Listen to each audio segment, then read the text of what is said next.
Olá pessoal, estamos aqui novamente com o nosso PodDoc. Para quem não me conhece, eu sou Fabiano Magnino, médico fisiatra, e estamos aqui hoje com a presença de um grande amigo, paciente meu, colega de universidade e um excepcional médico no meu ponto de vista. Primeiramente, eu queria lembrar vocês de se inscreverem no meu canal, ativar o sininho e quem puder compartilhar com pessoas mais próximas, seria de muito bom grado para nós e importante para a gente. Bom, eu estou aqui com o Dr. Danilo Oliveira de Arruda Júnior, ele que é presidente da Sociedade Brasileira de Cardiologia, regional aqui de Mato Grosso, especialista em cardiologia pela AMB e Sociedade Brasileira de Cardiologia, especialista em hemodinâmica e cardiologia intervencionista também por essa sociedade, especialista em cirurgia endovascular pela Santa Casa de São Paulo, diretor técnico da Sony Cardio, né, o serviço de hemodinâmica, cardiologia intervencionista e terapêutica endovascular. Meu amigo, vou te chamar de amigo porque para mim é um prazer te ter aqui, você sabe disso. Nós vamos bater um papo aqui sobre como nós nos conhecemos e tudo, sobre a sua história. Mas seja bem-vindo, viu? Um prazer te receber aqui, Danilo. O prazer é meu, Fabiano. Muito obrigado por me convidar. Isso aqui é um podcast sendo fantástico, é o resultado que eu estou sabendo já. E é um prazer muito grande estar aqui, podendo conversar contigo, a gente se revendo de novo, porque às vezes está mais difícil, né? Está cada vez mais difícil. Né? Correria grande. E o que a gente puder falar aí com os ouvintes vai ser muito bom. Que bom. Bom, vamos começar um pouquinho sobre a sua história, né? Você é cuiabano raiz, né? Nascido aqui? Eu sou cuiabano. Isso, sou cuiabano, bacana. Nascido em Cuiabá, filho de cuiabanos. Sim. Então, eu sou da terra mesmo. Que legal. Saí daqui um pouquinho, quando eu tinha 12 anos de idade, ainda novo, e fui para São Paulo, acompanhando, casei a família toda, né? Meu pai foi fazer a especialização, também doutorado em São Paulo. Vem de família médica, então? Sim, meu pai é médico também. Sim. E da mesma área? Da mesma área. Eu acabei seguindo a mesma área que ele. Perfeito. Então, quando ele foi para lá, levou a família toda. Minha mãe e minha irmã, fomos todos juntos. E em São Paulo eu fiquei até acabar o colégio, dos 12 até os... É que eu faço aniversário no fim do ano, né? Em dezembro. Então, até os 15 para 16, por ali. Aí. E nessa fase, eu era um pouco adiantado, então eu entrei na faculdade novo, então eu entrei com 16. Aí, o cara, quando é inteligente, pessoal, é isso, né? Vai pulando etapa, né? Anota-se aqui. Não é. Foi por acaso. Mas eu acabei entrando na faculdade, fiz faculdade de medicina em Petrópolis. Então, saiu de São Paulo e foi para o Rio. Exatamente. São Paulo foi muito bom, porque eu tive uma visão completamente diferente do que era Cuiabá, né, nos anos 90 ali. A cidade lá não para, né? A cidade não para, completamente diferente, uma população gigantesca, né? Cuiabá na época que tinha um shopping, chega lá, tinha um shopping por dia, se você quisesse durante o ano inteiro, tinha. Então era uma coisa absurda pra gente. Mas foi muito bom, uma visão completamente diferente de mundo. Me mudei para Petrópolis para fazer a faculdade. Uma cidade já um pouquinho menor, interior do Rio de Janeiro, região serrana. O clima já é mais parecido com São Paulo, né? O clima é mais parecido, mas bem mais úmido, sabe? Chuva o tempo inteiro, mas assim, muito gostoso, muito bom, porque apesar do frio, a segurança da cidade, diferente da cidade do Rio de Janeiro, que ficava a poucos quilômetros, era outra, muito mais segura, uma cidade bem segura. Um tom mais interiorano. Né? Então foi tranquilo, fiz a faculdade lá, foram 6 anos muito bons, muito proveitosos. Terminei a faculdade, para você ter uma ideia de como eu dei uma passeada pelo Brasil todo, né? Saí de Petrópolis, Cuiabá, São Paulo, Petrópolis, me acompanha. Fui fazer residência de clínica médica no Acre. No Acre? No Acre. Na Fundacre, Fundação Hospitalar do Acre. E aí, como experiência de vida, isso é muito bom. Sim. Né? Tem algumas doenças que eu falo só existem lá. Tá? Para você que é cardiologista, creio eu que as cardiopatias chagásicas lá devia ter torta e arroz. Tinha bastante. Apesar que nessa época eu ainda fazia clínica médica, então eu não estava envolvido só com a cardiologia, né? Mas realmente foi muito bom. Foram 2 anos proveitosos que eu aprendi clínica médica. Um lugar completamente diferente, uma cultura diferente. Mas como experiência de vida é excelente. Não chegou a namorar infectologia lá, não? Não. Apesar que a infectologia ela era muito forte, ali. Era endêmica, a hepatite naquela região ali do Amazonas ali para... Muito? É muito. Então, super infecções, hepatite B com delta, coisa que a gente só vê em livro, assim, lá tinha na prática. E aí você terminou a residência de clínica, já médica. que ano era isso? Isso, até acabei a faculdade em 2003, a residência clínica em 2006, né? Porque começa 4, 5 em janeiro, né? 2006.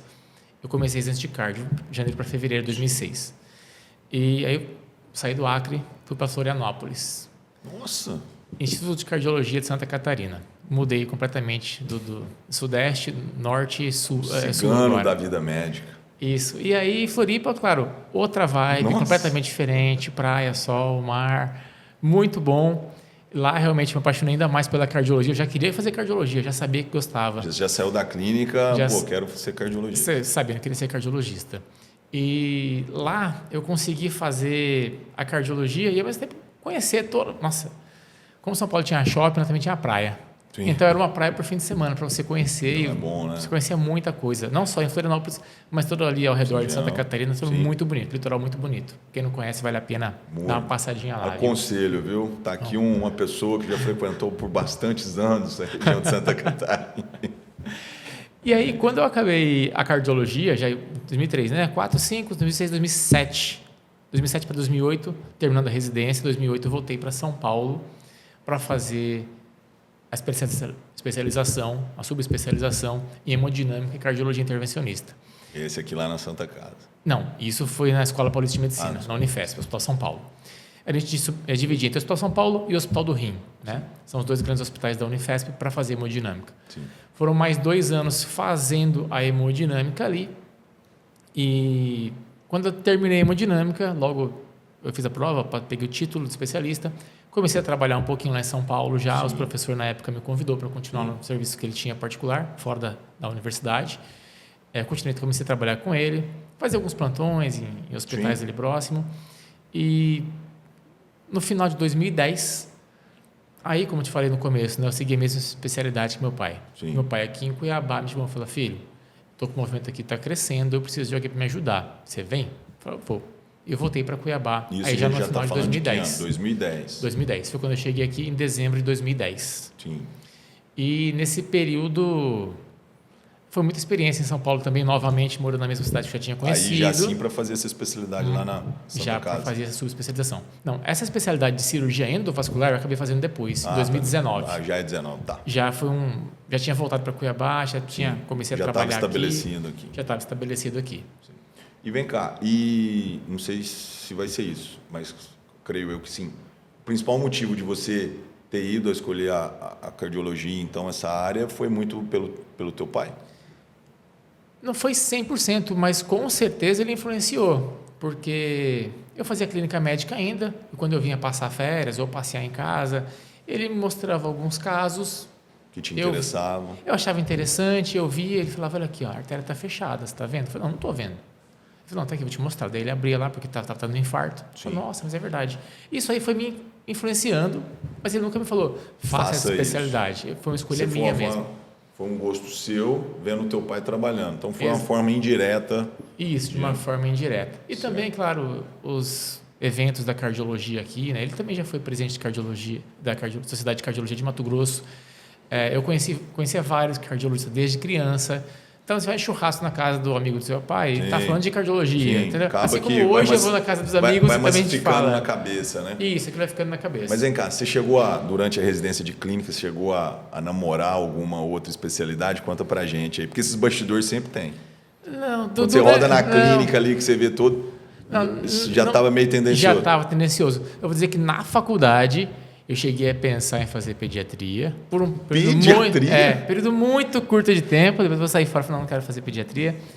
E cheguei a pensar em fazer anestesiologia também. Anestesia já combinaria mais contigo. Pediatria eu não te vejo ser pediatra, não. Eu gostava de criança, ainda gosto de criança, mas são coisas diferentes. Sim, gostar de criança é diferente de tratar de criança. Né? Com certeza. E aí eu acabei, só durante a faculdade teve isso aí. Depois não teve mais, não tinha dúvida. Certo. E vem cá, a gente sabe que a área da hemodinâmica é uma área muito extensa, né? Tipo, eu digo assim, tecnologia avançou demais, né? Desde que você iniciou esse trabalho lá atrás em São Paulo, para hoje, quais foram essas inovações tecnológicas que estão na área da hemodinâmica? Conta um pouco para a gente aí, porque é o seguinte, Aqui a gente, do nosso público, são alunos de medicina, né? E esse pessoal, você sabe, você é colega meu e foi colega meu na universidade, você sabe que eles ficam nos questionando, né? Mercado de trabalho, como é que é a área X, a área Y. E eu acho que vale a pena a gente entrar um pouco nessa pauta aí. Sim, vamos tentar te explicar, assim, com relação à evolução. A evolução é muito grande, muito mesmo. Para você ter um exemplo. Sim.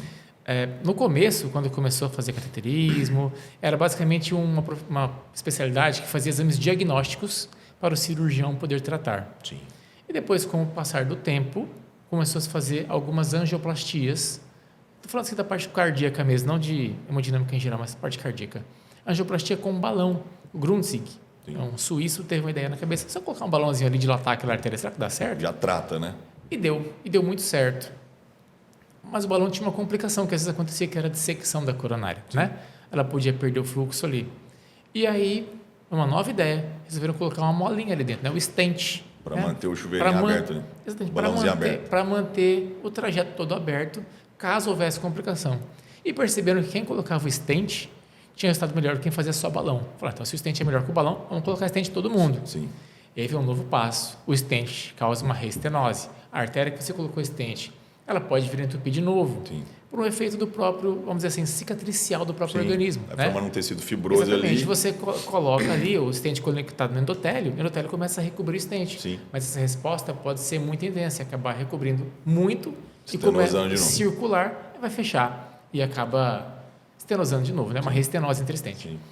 E aí começou o quê? Peraí, então vou colocar uma droga que reduz essa... Aí veio o farmacológico. Aí veio o stent farmacológico, que reduziu drasticamente a quantidade de... Qual é o fármaco?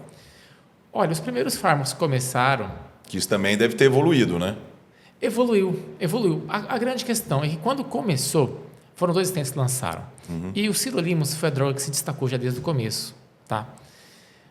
Ela destacou desde o começo e até hoje ela é muito boa, tá bom? Ela é muito boa. Sim. O que evoluiu foi tanto a droga, que o sirolimus continua até hoje, mas também tem o everolimus, que é considerado uma droga melhor para essa situação. A gente seria tipo para o nosso público que é leigo, tipo uma simvastatina e uma rosuvastatina. Exatamente. É uma droga mais potente. Exatamente, é uma droga mais potente. Então ela tem um pouco menos de reestenose. Sim. Não é tão substancial que para um paciente vai fazer tanta diferença. Mas quando você pega uma população de 1.000, 2.000, 3.000 pacientes, pode fazer alguma diferença. Só que mais do que isso, não só o stent melhorou nessa questão da droga, mas a maneira como a droga é colocada no stent, o polímero onde vinha essa droga, ele passou a ser bioabsorvível. A droga que antigamente vinha nas duas, né, tanto na parte abdominal, que encosta na parede, quanto na parte interna, que fica disposta ao vaso, tinha droga, agora é só na parte abdominal. A concentração da droga foi ajustada. A plataforma do stent, que era mais calibrosa, com as hastes mais grossas, hoje é muito mais fina, então você tem mais facilidade para caminhar com esse stent dentro dos vasos. Entendi. Então, Cara, é uma revolução, né? Isso, uma revolução. Não só da parte da coronariana que eu estou falando agora, mas o que veio em paralelo a isso também. Né? Hoje em dia a gente fala muito de TAV. Sim. É um implante transcatéter da válvula aórtica. Ele foi desenhado, a princípio, para pacientes que têm estenose aórtica. A gente sabia que pelo menos 1/3 desses pacientes não tinham condições cirúrgicas, então eles morriam com aquela doença. Sim. Ou morriam no ato... Não, eles nem chegavam a operar. O cirurgião falava, você vai morrer na cirurgia, nem vou te botar na mesa. Porque morria mesmo. Então, era melhor dar mais 6 meses, 1 ano de vida, do que matar a pessoa na cirurgia. Sim. Então, paciente com risco muito alto da cirurgia. E um francês, Alain Cribier, teve a ideia. Se eu fazer uma válvula, colocar ela bem pequenininha, passar dentro do catéter e colocar no coração da pessoa, será que vai dar certo? E deu. E deu. Era um paciente já com um risco proibitivo para cirurgia, tinha neoplasia. O paciente provavelmente ia morrer. Então, falou, peraí, se ele vai morrer, vamos tentar fazer isso aqui para salvar a vida dele? Ele autorizou. Ele autorizou e conseguiu. Foi um sucesso. Isso faz 22 anos. Né? Um tempo curto de espaço. E nesse período, essa mesma válvula já evoluiu muito. Porque no começo eram procedimentos, lógico, além do material ser mais grosso, então era um calibre maior para você ter que entrar no paciente. Hoje em dia você faz tudo de modo percutâneo e minimamente invasivo. Quer dizer, até o caminho, não só o tratamento da lesão em si, mas o percurso dela também foi facilitado. Exatamente, né? foi facilitado. Isso é bom. Então, a gente tem, por exemplo, válvulas hoje que você faz 100% percutâneo. Tudo percutâneo, essa é a ideia. Você não faz mais um acesso exclusivo para o marca-passo, que antigamente era obrigatório. Hoje você faz estimulação através do mesmo guia que vai levar a válvula. Sim. Você não tem mais que entubar o paciente, só uma sedação consciente, o paciente fica sedado, deitado. Fenomenal isso, sem né? ter que entubar. Você não precisa entubar o cara. Isso, então você imagina, você não entuba, você não sonda, você não pega acesso central, você não precisa fazer muita invasão. Isso reduz a taxa de complicações. Sim, demais. E além de que a experiência e as melhorias nas próprias válvulas favorecem o quê? Menor taxa de complicação do acesso, menor taxa de complicação de marca-passo, menor taxa de leak paravalvar, de rotura de anel valvar. Sim. Claro que a gente também começa a ter uma questão de custo um pouco maior às vezes. Isso seria a minha próxima pergunta. Isso é acessível para todo doente ou não? Como é que fica isso aí para o doente lá da ponta, mais humilde? Porque o que tem muito dinheiro tem acesso a isso aí, com certeza. O que tem muito dinheiro tem acesso fácil há muito tempo. O paciente que tem um convênio, se tiver dentro dos critérios adequados, tem acesso. Ele tem acesso também. E o paciente que está no Sistema Único de Saúde, ele não tem um acesso direto, apesar de existir uma portaria especificando que é um procedimento que pode ser feito pelo SUS. O valor que o SUS hoje disponibiliza não compra nem a prótese. Sim. Então acaba se usando um material às vezes que a pessoa acaba fazendo uma liminar, entrar com um pedido de liminar na justiça para poder fazer. E aí o juiz autorizando, é feito o procedimento pelo SUS. Eu me lembro uma vez que você me contou, num bate-papo informal, que a quantidade que tem de hiperindicação de tratamento de lesão vai para cateterismo e o cateterismo vem branco. Nisso, explica um pouquinho melhor, ver se eu estou errado no que eu estou falando. Tem muita indicação e o cateterismo vem branco, para quem não sabe, desculpa pessoal, mas não tem indicação de fazer o procedimento, né? Olha só, com relação a isso, é muito boa a sua pergunta. Por quê? Nós temos, fazer um cateterismo e ele dá normal, tudo bem. Tudo bem. Se ele foi bem indicado. O problema é a indicação. O problema é a indicação. Né? Às vezes tem uma suspeita forte que não se confirma, mas às vezes você indicar sem suspeita, sem um motivo, é um problema. Por quê? Tem muitas pessoas, diabéticos, hipertensos, idosos, vão acabar tendo doença. Sim. Não significa que essa doença precisa ser tratada naquele momento, quando eu falo em questão de doença coronária, né, de obstrução dos vasos das coronárias. Porque, dependendo de como o paciente estiver, da clínica dele, dos remédios que ele está tomando, ele não tem necessidade de fazer angioplastia. Ele pode ser mantido em tratamento clínico, tomando só remédio e sendo observado. Claro que esses pacientes, uma hora, podem precisar da angioplastia e será feita. Mas fazer a angioplastia antes do momento, às vezes não é muito bom. Por quê? Como a gente conversou agora há pouco, existe possibilidade de restenose, o próprio procedimento, apesar de baixas taxas de complicações, podem complicar. Então, assim, temos que pensar bem em cada procedimento que vai ser feito. Do que vai ser indicado, né? Do que vai ser indicado. Mas você acredita isso? Vamos lá, vou te fazer uma pergunta. Fique à vontade se você não quiser responder.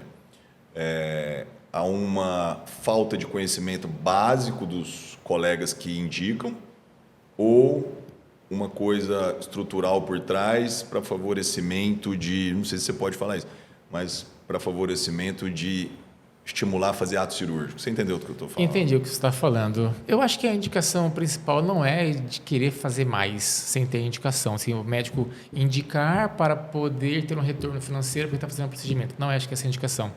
Eu acredito que hoje nós temos... Foi algo que veio, vou explicar um pouquinho aqui, veio para facilitar a medicina, que é a troponina ultrassensível. Sim. Vou explicar para o pessoal o que é, tá? É um marcador, né? É um marcador de necrose miocárdica muito específico, tá? Mas ele marca a lesão miocárdica, ele não obrigatoriamente dá o diagnóstico de infarto. Perfeito. O que acontece é que as pessoas passaram a ter o quê?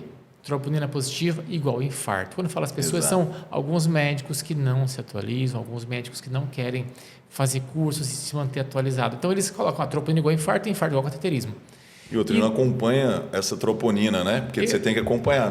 Isso. Se eu me lembro bem da residência de clínica médica, a troponina ultrassensível, você dosa na entrada e depois de um tempo acompanha ver se ela está subindo, não é? Isso, existe uma curva de troponina que a gente fala, né? Para a gente Perfeito. poder fazer o diagnóstico, ou a curva sobe ou ela desce, mas tem que fazer uma curva. Se ela mantém no mesmo padrão, pode ser outra doença crônica, como insuficiência cardíaca, como doença Exatamente. renal crônica, Perfeito. e aí vai estar troponina positiva. Acontece que hoje os pacientes vêm com uma queixa, vou exemplificar aqui para você.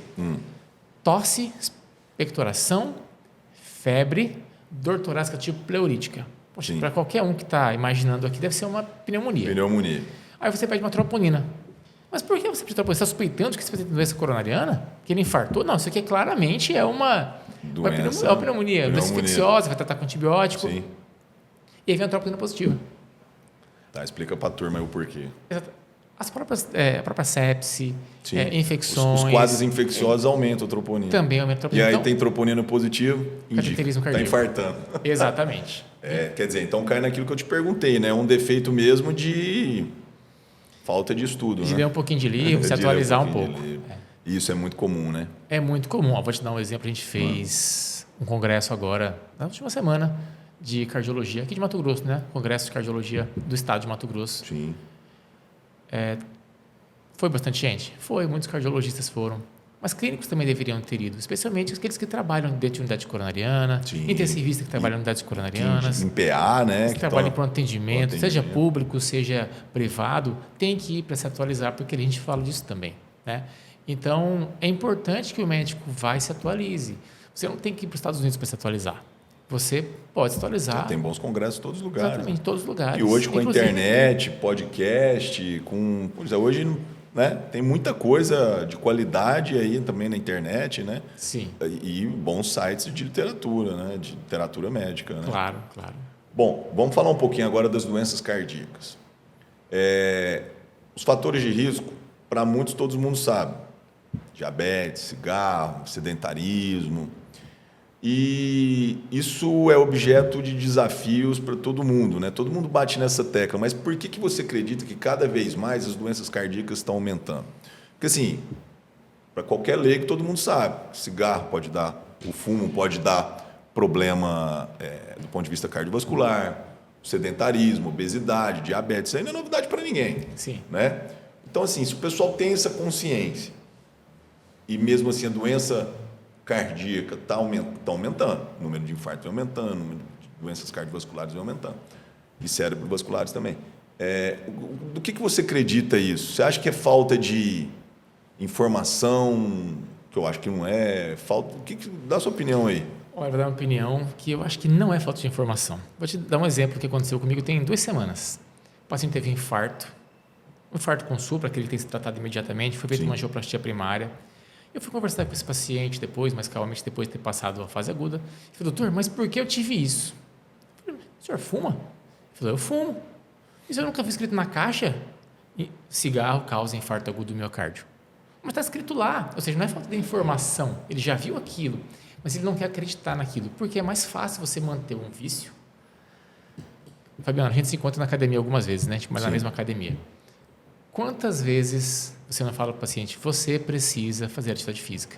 É fácil? Não é fácil. Tem dia que você não está afim, mas você vai lá e faz, porque você sabe que aquilo ali é importante para a sua saúde. E eu acho que a questão do vínculo também, né? Você acaba criando um vínculo também. Sim, Só que pessoas não criam esse vínculo, né? Demora para criar esse vínculo, porque não faz na academia no primeiro dia, no segundo dia está dolorido. Está com dor. Aí você fala, não vou mais, que é isso? Ficar em casa parado. Às vezes, alguns pensam que está até com lesão, né? Fui fazer exercício lá e estou lesionado. Exatamente, e não tem lesão. Eu acho que a facilidade do fast food, ficar em casa e pedir um iFood, por exemplo, é muito fácil. Falta o controle remoto, que hoje antes você ia lá mudar o canal, hoje você fica deitado. É o celular. Então, a obesidade, hoje a gente falou, você falou, hipertensão, diabetes, tabagismo, a dislipidemia também entra, mas hoje eu gostaria de colocar muito que a obesidade também. E a obesidade tem um fator muito relacionado ao nosso estilo de vida, tanto da parte de atividade física, quanto da parte de alimentação. E eu creio que não é falta de informação, né? Porque o que você mais vê hoje é a gente indicando. Nós somos profissionais da área de saúde. Eu estou aqui com você, que foi meu paciente, estou com outra pessoa que está nos acompanhando aqui, o Daniel, que está nos acompanhando aqui, é meu paciente. Cara, informação e a gente bate muito nessa tecla da importância do exercício físico. E não é o exercício físico, porque muitos também devem chegar para você e falar, mas doutor, eu faço uma caminhada. Não é musculação. Acho que a importância da musculação é fundamental. E mesmo assim, as doenças só aumentando. Doença só aumentando. Eu acho que é principalmente porque assim, a gente tem que ver desde a criança, desde a infância, né? Falar as estrias gordurosas que se formam nas coronárias, não só nas coronárias, mas qualquer vaso do organismo, que aí vai poder acometer o rim, o cérebro, os membros inferiores. Ela começa na infância. Então, se a criança começa a tomar aquele tanto de Nescau, se a criança começa a comer muito doce, está acostumada com muito açúcar, fast food todo fim de semana, e às vezes durante a semana também, batatinha frita. Quer dizer, é cultural desde cedo, né? É cultural um hábito desde familiar cedo. que você tem que trabalhar na sua casa desde cedo, né? Não tem jeito, né? Tem que combater. Na minha família eu já falei muitas vezes, gente, vamos fazer um encontro para fazer uma comida diferente, porque é sempre uma carne com arroz, é um churrasco, é uma feijoada, é sempre assim, né? Sim. Lógico, é uma comida muito gostosa, todo mundo quer. Sim. Mas eles têm que pensar, nós somos hipertensos, então todo mundo segurar, né? Sim. São pequenos detalhes que a gente tem que avaliar no dia a dia, que faz muita diferença. Hoje em dia tem lei e já a gente consegue ver isso no supermercado, nas gôndolas, os produtos já vêm alto em açúcar adicionado, alto em gordura saturada. Eu acho que isso aí foi uma alto lei em importante, sódio. né? Isso aí deu uma ajudada a dar uma clareada. Hoje com a internet e tudo, com a tecnologia, as pessoas estão mais antenadas nisso, né? Vou dar exemplo, alimentos com menos teor de sódio, menos teor de gordura, às vezes até alimentos inflamatórios, né? Pessoas que hoje desenvolveram intolerâncias, né? Que isso ajuda também, enquanto, por exemplo, leite gorduroso. Tem gente que tem intolerância e não faz o uso, que tem menos gordura, com certeza isso vai influenciar lá na frente do ponto de vista cardiovascular também. Então, eu acho que isso foi uma coisa muito bacana, né? E atividade física para os seus pacientes? O que você nota no dia a dia? Eles aderem? É difícil, viu? Difícil, né? É bem difícil aderir à atividade física. Geralmente, aquele paciente que já pratica, ele continua praticando. O que não Esse não é o maior problema, né? Esse não é o maior problema. O que não pratica é difícil de começar. Às vezes ele começa, fica ali 1, 2, 3 meses, cai no esquecimento. É muito perceptível que eu vejo assim, o paciente tem um infarto, ele fala, vou mudar minha vida. Ele muda, não volta mais a ter dor no peito, começa a ficar tudo bem, ele começa a relaxar, começa a faltar no médico, começa a não tomar o remédio, para de praticar atividade física e volta pior. Isso é engraçado, né? Comigo também acontece isso. Muitos dos pacientes que estão tratando dor comigo lá, eles vão melhor e some, né? Não termina o tratamento dele, né? Pensa que já está melhor e às vezes acaba voltando quando a dor volta, né? E vem cá, vamos falar um pouquinho de hipertensão arterial. Eu acho que, assim, como o diabetes é uma das doenças mais prevalentes aqui no nosso país, né? Você acredita isso também? A falta de exercício físico, alimentação e também o muito consumo de sal, né? Especialmente consumo de sal. sal. Fala um pouquinho para o nosso público aqui dessa interferência, dessa influência do sal no quadro pressórico, na pressão do paciente. Olha, vou tentar e de explicar. quantidade. Exemplifique que eu acho que é importante a gente deixar essa mensagem aqui. Sim. O que é recomendado hoje de consumo de sal? Sim. Né? 2, 4 gramas. 4 gramas é suficiente.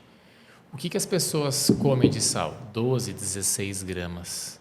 É muito isso, mais isso do que é tudo, eu não recomendado. sabia que era isso tudo. No Brasil. 3 vezes mais. 3 vezes mais do que precisa. Então, a gente tem que tomar muito cuidado. E o sal escondido, que agora a gente acabou de falar, que o sódio escondido... É que às vezes é o problema. é o problema. Que a pessoa fala, não, eu não botei sal, não, coloquei só tempero, um caldinho quinor para temperar. Mas aquilo ali é cheio de sódio. Puro sódio. E a pessoa não percebe isso. Então, está aí no escondido, que graças a essa nova lei, está ali estampado que ele tem alto teor de sódio. Mas mesmo assim as pessoas consomem. Mesmo assim as pessoas consomem. E o que é interessante, eu sempre falo para o paciente assim, reduz seu consumo de sódio, coma, mas a comida fica sem sal. E é verdade. Durante uma semana, o seu corpo vai se readaptar às suas pelas gustativas, o paladar se readapta. E de uma semana depois, você fala, nossa, está melhor a comida já. Melhor. E também substituir, né? Às vezes botam, eu já ouvi falando na TV, limão, né? Parece que substitui um pouco. Outros temperos, né? Porque o sódio, ele realmente ele realça o sabor do alimento. Mas se eu colocar... E aquele sal rosa, ele tem menos mesmo ou não? Não, menos... Desculpa eu estar te interrompendo aí, mas só é curiosidade minha. Não, o sal rosa ele não vai ter menos sódio. Qual que é a diferença dele São outros minerais que tem na pedrinha do sal rosa que não tem no outro. Mas vem cá, esse aí não é acrescido de iodo, né? Por causa da tireoide. Porque isso é uma lei que, para quem não sabe, pessoal, o sal branco que a gente usa, ele é iodado, né? Isso. E para quem não sabe, isso tem um motivo. O motivo é o quê? Por causa da quadros de tireoide, os bócios que formavam, né? Então, isso é uma lei. Então, você que também come só sal, esse sal rosa, também tem que estar investigando a tireoide, né? É Não é verdade. isso? É isso mesmo. Antigamente, Ele não tem iodo, aquele sal? eu acho que ele não é acrescido de iodo como o sal refinado. Isso é legal a gente saber, porque ninguém dá atenção a isso. Agora, né? agora você me pegou, que eu realmente não vou saber te responder isso aí. Mas o sal iodado, que é o que a gente come, realmente aquele sal branco, refinado, aquele realmente tem o iodo justamente para prevenir o bócio, que antigamente, Bócio tiroidiano, né? Exatamente, no interior do Brasil, onde não tem acesso ao mar, ali, a outros alimentos mais ricos em iodo, acaba tendo muito bócio. E esse sal era distribuído no Brasil inteiro e acabava reduzindo a quantidade. As quantidades, certo. E vem cá, e a questão do óleo? As pessoas que têm dislipidemia, para quem não sabe, dislipidemia é o aumento do colesterol e do triglicérides. E das maiores causas é a quantidade de óleo. Né? Sim. Quanto que geralmente o povo usa e quanto que é recomendado? Eu gostaria que você compartilhasse aí para a gente. Olha, vou tentar explicar aqui. O óleo tem várias coisas que vieram nos últimos anos que, graças a Deus, o pessoal deixou mais esclarecido ultimamente. Com relação a colesterol e triglicerídeos, são dois tipos de gordura diferentes no nosso organismo. O triglicerídeo ele é formado através dos carboidratos que nós comemos, não através da gordura. O colesterol tem duas fontes. Um é exógena, aquilo que a gente come de gordura, e a endógena, que é a própria produção hepática de gordura, independente se você vai comer ou não aquele óleo em excesso. Então, às vezes a pessoa fala, nossa, eu não como nada de gordura e estou com colesterol alto. É porque existe uma produção endógena. E para que a produção endógena? Porque a gente precisa realmente de gordura para o nosso organismo. Sim, Os hormônios como testosterona, todos eles têm gordura na sua composição, então são importantes. A gente sempre pede para a pessoa evitar, né? Evitar as gorduras saturadas, as gorduras dos animais, né? Especialmente aquela carne gorda que todo mundo adora. Tem que evitar aquilo ali. Sim. Você pode perceber que hoje nos salgadinhos já vem assim, livre de gordura trans. Então eles já colocam ali que eles não têm aquele tipo de gordura. Não é que não tenha gordura, só é menos maléfico. Sim. Tá? Menos maléfico. Quando a pessoa vai dosar o colesterol, tem o bom e o ruim, como a gente gosta de explicar melhor. O HDL, né? O HDL, que é o colesterol bom, e o LDL, que é o colesterol ruim. A gente tenta baixar ao máximo o colesterol ruim e subir o colesterol bom. Às vezes, dependendo do paciente, vai precisar de remédio. Porque cada paciente... E as metas mudaram, né? Isso, cada paciente tem um perfil de risco. Tem aquele paciente que é jovem e não tem nenhuma doença.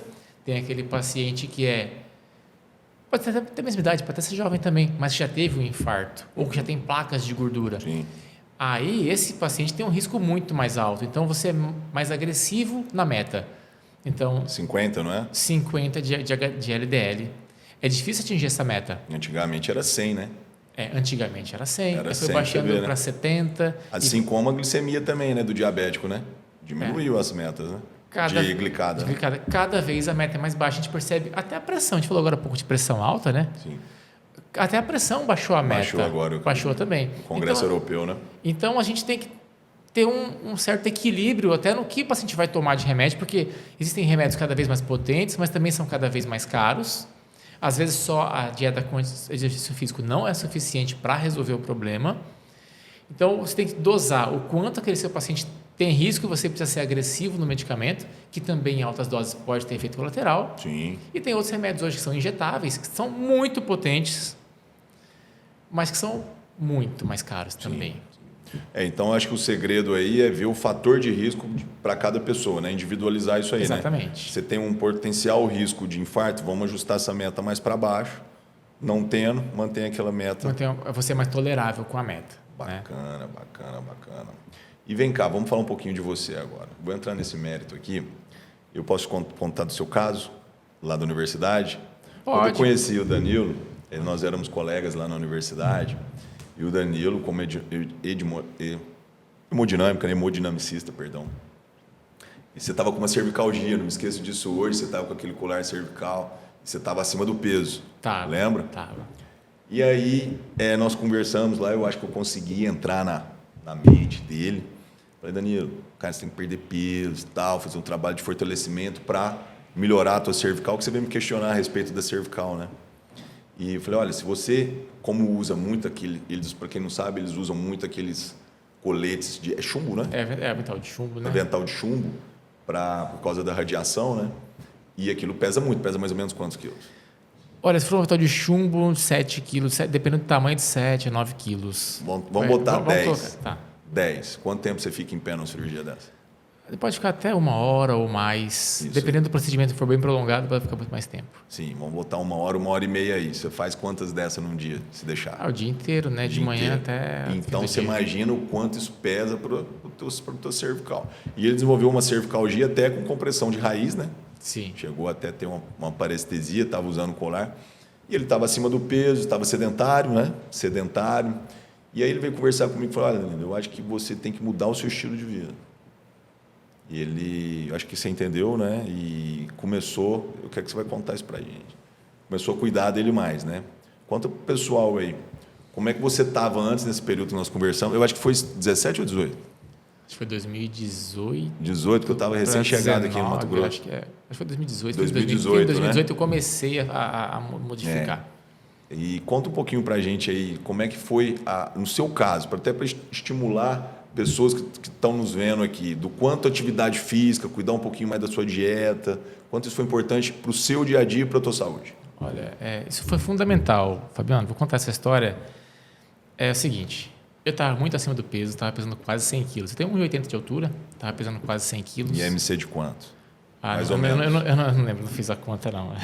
Mas era mais de 30, você estava Eu estava obeso, né? Estava com obesidade, com certeza. Obeso estava com certeza. Qualquer parâmetro que você pega de obesidade estava lá. E, além da obesidade, realmente eu não estava praticando atividade física nenhuma.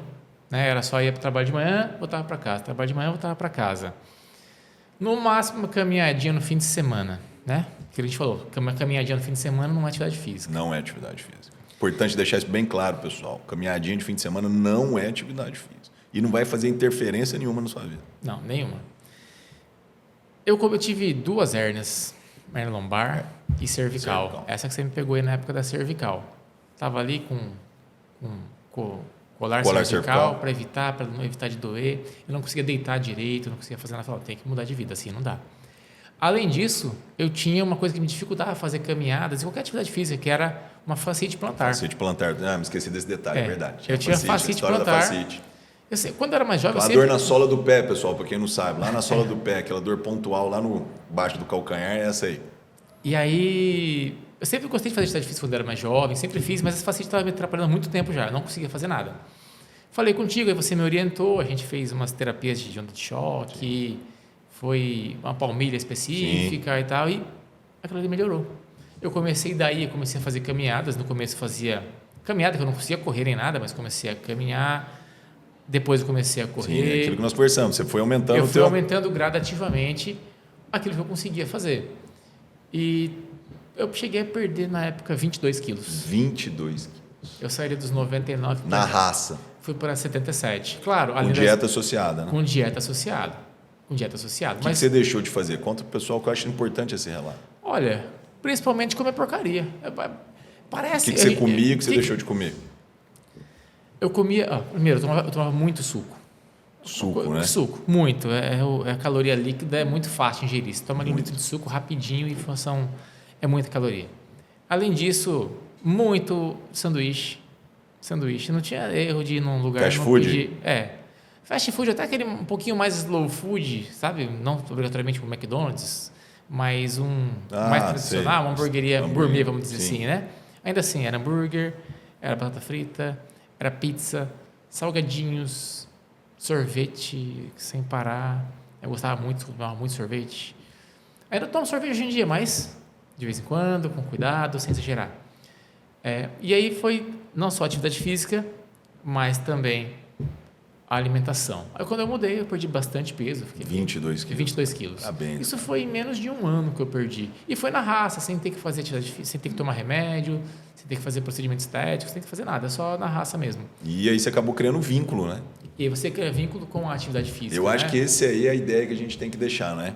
Principal. É criar o vínculo, né? Eu acho que até com a alimentação, né? Eu me recordo disso por mim. Cara, eu quando era moleque eu não comia salada, não. Hoje eu não fico sem, né? E isso aí, o que te levou de benefício? Não só na questão, seu rendimento no trabalho deve ter melhorado, né? O rendimento do trabalho melhora, a sua disposição como um todo melhora, você dorme melhor. Detalhe, eu estava obeso, tinha apneia do sono. Eu emagreci Apneia do sono, hein? Para quem não sabe, a apneia do sono tem risco de fazer doença cerebrovascular, AVC, né? Você faz arritmia, faz AVC, né? por conta da apneia do sono. Sim. É uma causa de hipertensão arterial resistente, a apneia do sono. E uma das causas da apneia do sono é a obesidade. Você perde peso, a apneia do sono também desaparece. Cara, então, é fenomenal isso, foram né? Foram várias coisas, dor na coluna que eu tinha, nunca mais senti, nunca mais tive crise de hernia lombar, nunca mais tive crise de hernia cervical. E nisso também veio a musculação, né? Nisso veio a musculação também. A musculação também entrou para fortalecer, porque quando você perde muito peso, acaba perdendo massa magra também, né? Sim. Aí eu voltei a recuperar essa massa magra. E aí, vamos dizer assim, hoje estou num ponto mais estável. Sim. Né? E hoje você está praticando o quê? Não é só musculação que eu sei, né? Faço musculação, a gente faz musculação com frequência. Sim. Gosto de correr, mas ultimamente não estou correndo tanto, porque o trabalho também está atrapalhando um pouco. Eu e minha esposa fazemos jiu-jitsu também. A gente gosta muito de praticar essa arte marcial, é muito boa. Quer dizer, um outro Danilo, né? É outro Danilo, é uma outra vida. E eu acho que vale a pena você dizer isso, porque nós que somos formadores de opinião e exemplo para muita gente, cara, isso serve de estímulo para os seus pacientes, né? Você chega a contar a história sua para os seus pacientes? Às vezes eu conto. Conta essa curiosidade. Às vezes eu conto, mas é legal, sua história é muito motivadora. Porque, ganhar 20 quilos é facinho, mas perder 20 quilos é difícil demais da conta. É difícil. Eu chego a contar aos pacientes e falo, doutor, mas eu não consigo perder peso, não é fácil. Eu sei que não é fácil, mas eu perdi. Eu perdi fazendo foco, isso, né? isso. E eu tento passar a pessoa que ela consegue também, que ela pode, se ela quiser, ela pode fazer, ela pode chegar lá. E não é um papo de coach, é um papo de alguém que fez, conseguiu, e está mostrando para você, você pode fazer também. Não tem nada diferente entre mim e você que te impeça. O ambiente, eu acho que isso é uma outra coisa. O ambiente também, o meio que você está, é importante também abraçar a causa, né? Por exemplo, não está aqui, poxa, eu estou lá comendo a minha salada, dando uma segurada todas essas comidas que você teve. Se o vizinho do lado aqui, por exemplo, o cara que está sentado na tua mesa do lado, está lá tomando Coca-Cola, tomando refrigerante, comendo pizza, né? Acho que o entorno também é importante aderir, né? É muito importante ter alguém que te incentive. Né? Eu vou repetir aqui, minha esposa, Mariana, ela me incentivou desde o começo. Que eu falei assim, vou fazer alguma coisa para perder peso, vou fazer uma coisa para emagrecer, eu vou malhar, eu vou fazer. Sempre teve esse incentivo. Isso é fundamental, né, Sempre incentivando, sabe? Isso é importante. Se você não tem um incentivo, se a pessoa fica reclamando, poxa, mas você vai correr? Pô, que chato que é isso aí.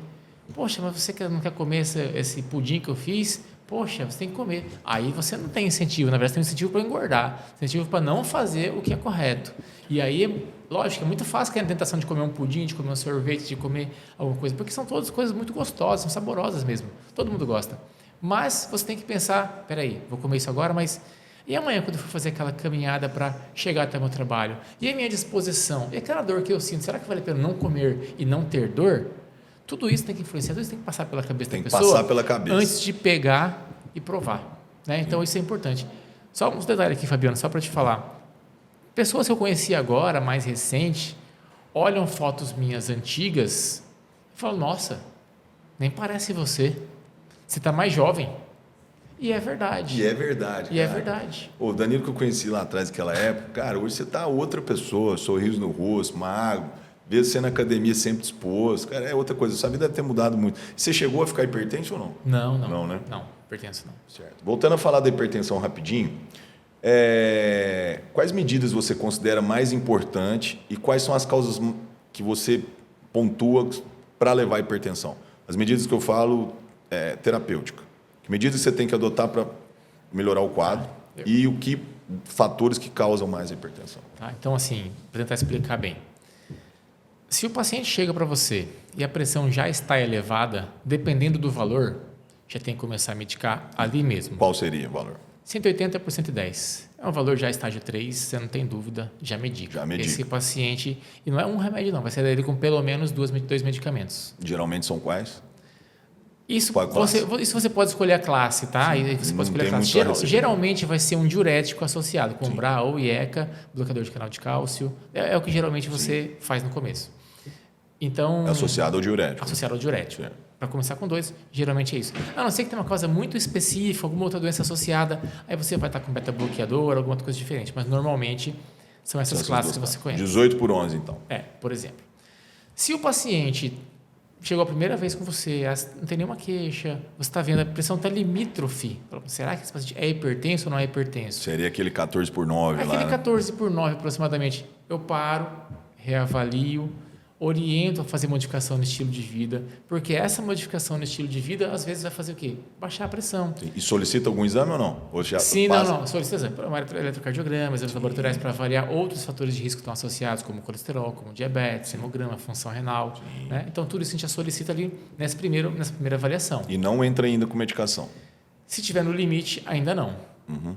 Peço para o paciente tentar fazer uma modificação no estilo de vida, porque sim, se ele perder peso, se ele se alimentar adequadamente, você pode às vezes baixar 10, 15 milímetros de mercúrio na medida, Sim. e o paciente sai daquele nível e vem para o nível normal, você não precisa medicar. Sim. E você orienta o que de atividade física e de alimentação? Bom, com relação à atividade física, depende daquilo que ele gosta. Eu sempre falo para o paciente o seguinte... Você questiona ele primeiro.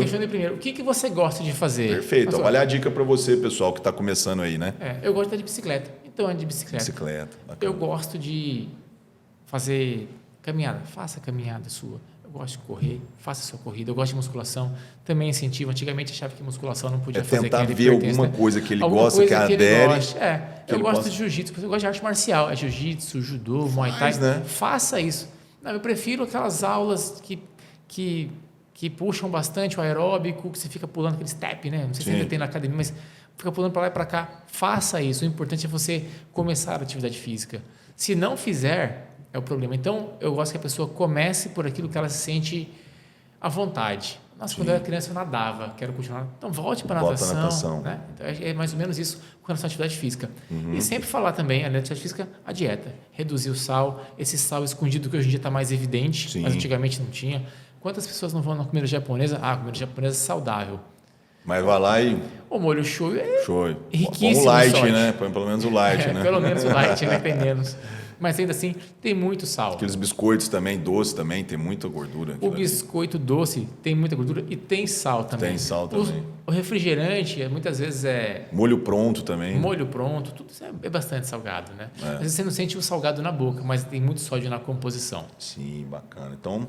alimentação, atividade física e mais algum que você daria? Se a pessoa tem um hábito, um vício, né? Um vício de cigarro, incentivar a parar, né? Se a pessoa tem um vício da bebida, incentivar no mínimo a reduzir, tá? Isso aí também é importante. A bebida também, né? A bebida também influencia. Então, vocês estão vendo aí, vocês que gostam um gorozinho, né? Tem que dar uma segurada, né? Certo. Vem cá. Você é presidente da Regional de Mato Grosso da Sociedade Brasileira de Cardiologia, certo? Certo. Biênio? 2024, 2025. Quais são as suas principais metas para promoção de saúde cardiovascular que você, da região aqui, que vocês fazem na sociedade de programação? A nossa atividade é especialmente científica. Nós temos esse grande congresso, que é o Mato Grossense de Cardiologia, que eu já te falei que foi realizado agora no final do mês de outubro. Sim. Nós temos também jornadas no interior. A gente vai para as cidades do interior, a gente vai variando no estado todo para levar conhecimento também, não só para o cardiologista, mas também para o clínico que trabalha naquela região. Que às vezes é a porta de entrada, né? Exatamente, é a porta de entrada, porque a gente quer a cardiologia de Mato Grosso forte, não de Cuiabá forte, então a gente também vai para o interior. Outras coisas que fazemos durante o ano, os eventos específicos, por exemplo, dia de combate à hipertensão arterial, Perfeito. Dia de combate ao colesterol, dia de combate ao diabetes, dia de combate ao tabagismo. Também fazemos campanhas... Junto com outras sociedades ou não? Às vezes sim, às vezes sozinhos, né? Dependendo de cada um. O importante é estar fazendo. Né? Por exemplo, este ano nós fizemos a campanha da hipertensão, que sempre é no dia 26 de abril, que é comemorado o Dia Nacional de Combate à Hipertensão Arterial. Nós fizemos no Shopping Estação. Foi um evento grande, com panfletos explicativos, com médicos e internos, residentes, ajudando a medir a pressão, orientando os pacientes. A gente pegou ali paciente de todo jeito. Não pacientes, né, mas os transeuntes que passavam por ali. Foram mais de 400 pessoas, a gente mediu pressão naquele dia. E acaba pegando um ou outro que você tem que acabar direcionando para o tratamento. Um ou outro tem direcionando. Ambulatório. Você não vai no médico, então, por favor, passe aí, você precisa consultar, você orienta e caminha. Bacana. Para o ano que vem nós temos um projeto na sociedade, não é um projeto, mas uma coisa que eu assumi como presidente, assumi publicamente agora no último congresso, que é o quê? Fazer uma campanha de conscientização, e não só conscientização, mas também de treinamento De quê? para atletas sobre o risco de morte no exercício físico. Eu acho que isso é uma ideia muito boa, porque muitos que treinam não sabem Exatamente. como é que está a saúde cardíaca dele. Nós tivemos casos aqui esse ano, se eu não me engano foi esse ano, de uma moça que morreu lá no Parque das Águas, correndo. Ela estava correndo, passou mal, caiu e morreu. Provavelmente não teve acesso ou não teve informação. Exatamente. Será que outras pessoas ali ao redor tivessem sido treinadas e orientadas, elas conseguiriam ajudar a salvar a vida dessa moça? Sim. A gente teve atletas, bom, todo mundo viu, aconteceu no estádio do Morumbi, aquele atleta, acho que não me engano, uruguaio, né? Sim, esquerdo, Uruguai, né? esquerdo. Veio aqui, passou mal em campo. Isso aí foi transmitido ao vivo. Isso, um profissional, eles fazem exame, né? Faz pré-temporada, eles fazem avaliação Exatamente, cardíaca. Né? fazem check-up cardíaco. Mas será que aqueles jogadores estavam ao lado, se eu tivesse começado já o atendimento antes? Sim, olha que legal. Então de conscientização dos atletas a darem suporte, seria isso? Também a darem suporte. Que legal, cara, eu acho muito bacana isso. isso. Eu achei interessante. Porque Ótima ideia. A gente vê alguns relatos de casos, mundo afora, em que o atleta passa mal num campeonato e quem salva é o treinador, que foi treinado para saber fazer uma ressuscitação cardiopulmonar. Né? Além disso, a gente começar a incentivar a que realmente não fique no papel, mas que vá para a prática a presença de um DEA, né? Que é um desfibrilador externo automático lá na nos academia, locais de grande trânsito. Lá na academia eu batalhei para ter um lá. Tem um DEA lá. O Daniel é próximo, né? E eu falei para ele, cara, bota, que é importante, mas treinar o pessoal para saber manejar. Exatamente. Inclusive, não deixar só de enfeite. Inclusive, depois eu vou lá falar com ele, ver se dá para treinar o pessoal lá. Por que não, cara? Eu acho uma excelente ideia, sabe por quê? Às vezes, como eles não estão acostumados com que assusta, né? Assusta. Teve um dia, naquela sala lá, eles me chamaram lá com um aluno lá na sala mais fechada, lá reservada. Começou a sentir mal e tal. Eles me chamaram, que eu estava ali perto, fui lá, dei assistência. Eles ficam um pouco assustados, mas eu acho que é isso, é por falta, às vezes, de ter o hábito de treinar. Né? Não é só ver uma vez, levar uma aulinha lá de suporte básico. Não, é ter o hábito de estar sempre treinando e estimulando, que é assim que você perde o medo para as coisas. Né? Se você tem um aparelho disponível como ideia e você não sabe usar... Não tem nem por que ter, né? Não vai adiantar nada. Não, exatamente. Bom, nós temos aqui um público que são alunos de medicina, tá? E muitos gostam da cardiologia. Hoje mesmo no ambulatório, conversando com os lá, um falou para mim, pô, eu quero fazer cardiologia. Que conselhos que você daria para essa turma? E, assim, como é que está a área da cardiologia hoje para o recém-formado ou para o cara que acaba de sair da residência? E quais áreas você indica? Né? Eu sei que você é hemodinamicista, mas fala um pouquinho para a gente como é que está a área da cardiologia hoje. Olha, a área da cardiologia eu vejo com bons olhos ainda. A medicina, a gente sabe, com esse boom de faculdades de medicina que abriram nos últimos anos, você tem cada vez mais médicos no mercado. Então, vai se sobressair quem está qualificado. Para você se qualificar de maneira médica falando, você tem que fazer uma residência médica, uma boa residência médica. Fundamental isso, né, Daniel? Fundamental. E se dedicar. Não é ir lá fazer de conta que está vendo o paciente, dar aquela lidinha mais ou menos no livro. Não. Tem que se dedicar à residência médica. Depois que você acabar a residência, aí sim você vai começar a trabalhar para ganhar seu dinheiro. Bate um pouquinho na tecla aí do ponto da residência. Sabe por quê? Você é professor também e você deve ter lidado muito com isso lá na universidade. Muitos hoje querem buscar o caminho mais fácil. Em vez de partir para uma residência, hoje está muito essa questão de pós-graduação, estudos EAD, que tem o seu valor, mas o diferencial da residência é a mão na massa, não é tanto que você aprende. Exatamente. O quão é importante a residência para esse médico que quer fazer a cardiologia?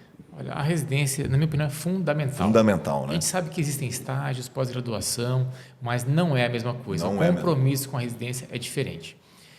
O médico residente tem uma carga horária grande. São 60 horas semanais. Então, você praticamente não tem descanso. Transpira aquilo, né? Você respira hospital, você respira cardiologia. Por isso que chama-se residente, você vai morar no hospital. Praticamente você mora no hospital. Vai residir lá. Vai residir lá. Então, assim, não adianta fazer um cursinho de fim de semana a cada 2 semanas, uma vez por mês, para você achar que aprende cardiologia. Você não vai aprender, você vai ver poucos casos, você vai ver professores que, na verdade, querem ganhar um dinheiro, na verdade, ali para poder estar te ensinando, porque esses cursos geralmente são pagos. Né? Na residência, a gente é professor, não recebe nada por isso. Sim. Você ensina só pelo ato de estar ali fazendo seu serviço e você ensina também quem está ali perto de você. É pelo prazer de ensinar, de distribuir o conhecimento, de espalhar o conhecimento. O conhecimento só para uma pessoa não adianta nada. Você tem que todo mundo tem que saber, porque você quer o quê? Uma qualidade no atendimento ao paciente. Educação e informação é para ser transmitida, né? Exatamente. Tem que ser transmitida, tem que ser divulgado, tem que ser compartilhado. Então, a residência, a gente vê... Olha, eu já fiz, por exemplo, um curso de eco. Eu sou cardiologista intervencionista. Eu nunca me imaginei fazendo ecocardiograma. Por quê? Existe uma residência em eco. Você vai passar lá ano inteiro fazendo eco o dia inteiro, fazendo para pegar casos raros, casos difíceis, casos complexos. Tem pessoas que faziam um curso de eco no fim de semana ou durante uma semaninha intensivo e já volta fazendo eco como se soubesse. Ou alguns nem curso fazem. Termina a residência de cardiologia, já compra seu aparelho de eco e começa a fazer eco. E não sabe. Sem nem saber fazer. E aí você dá um diagnóstico errado para o paciente fica mal acompanhado, o paciente não tem tratamento adequado e vai ser pior para ele, né? Para você também, se for responder algum processo. Mas eu acho que é fundamental a residência, é muito importante para você ter realmente uma qualificação. Ali você aproveita para fazer trabalhos científicos e ganhar para congresso, você tem a experiência de outros professores, não apenas um, mas são vários professores, você pega o que há de melhor em cada um desses professores para poder levar para a sua prática do dia a dia. Isso é fundamental. Posso voltar lá? Sim, lógico. Para quem quer fazer a cardiologia, eu diria que a cardiologia hoje ela é muito ampla.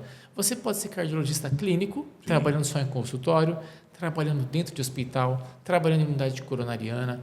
Você pode se especializar em métodos gráficos, você pode fazer apenas ecocardiograma, você pode ser especialista em angiotoma e ressonância, você pode fazer hemodinâmica. Virou um braço você mesmo, pode fazer arritmia, marcar passo, ou fazer eletrofisiologia. Tem muita opção.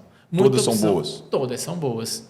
Desde que bem feitas, né? Desde que bem feitas. Né? Porque senão, aí não importa, se você escolher uma por escolher, fazendo mal feito, não importa, ou seja, vai ser ruim. Sim. Se você perguntar, tem campo para todo mundo? Tem campo para todo mundo. A doença coronária é que mais mata. As doenças cardiovasculares são as que mais matam. Então, nós temos muitos pacientes com hipertensão que não são adequadamente controlados. Nós temos, por N motivos, claro, não só por falta de médico, não é por falta de médico que isso acontece. Nós temos muito paciente com infarto, que depois tem que manter o acompanhamento, às vezes não consegue um cardiologista. Está difícil consultar. Não só na parte pública, mas também na privada. Sem contar o interior todo, não só de Mato Grosso, mas do Brasil todo, que está para ser descoberto, está faltando médico por aí, especialista naquela região. Na área Aqui em Mato Grosso, ainda bem, nós temos muitos especialistas bons em várias cidades do interior que conseguem dar um suporte legal para a cardiologia. Bacana. Eu acho que se a pessoa quiser fazer e se dedicar para isso, vai ter espaço e vai aparecer no mercado. Bacana. Bom, nós estamos encerrando aqui e nós temos um quadro que chama-se Bate e Volta. A gente fala uma palavra, você tem que me retrucar com alguma coisa, alguma frase. É tranquilo. E é um do nosso podcast aqui que todos respondem para a gente. Eu vou te falar uma palavra e você retruca para mim, tá? É um hábito que você tem. Eu sei que você é um paizão, hein? Será que é passear com os filhão? Não, eu acho que o hábito é ir na academia. Na academia? Hoje em dia, o hábito legal, é esse, porque a gente vai mesmo sem. Quer dizer, aderiu mesmo, né? Aderir mesmo. Hábito, acho que é esse. Uma música. Você é da música? Você gosta ou não? Ou não? Gosto. Eu acho que a música que eu acho... Hoje eu diria que é Figueira. Acho que é Figueira o nome dela. Figueira? De quem que é isso? Ainda que é Figueira. Bom, agora não sei se o nome da música é Figueira ou não. É do Fernandinho, o cantor gospel. Ah, sei qual que é. Fernandinho. Bom. Acho que essa é a música que eu mais ouvi nos últimos tempos. Ele é fera, hein? Fernandinho é fera. O que te motiva? Tá vivo me motiva. Eu acho que não tem um motivo específico para a gente estar fazendo o que a gente faz. É tentar aproveitar tudo que é na vida, né? Eu acho que o máximo possível. A vida só é passageira, né? A vida é uma só, ela é rápida, então não tem uma coisa específica que me motiva, mas realmente estar vivo, acho que é motivo suficiente para estar motivado. E com saúde, né? Com disposição, né? Eu acho que você é um exemplo claro disso.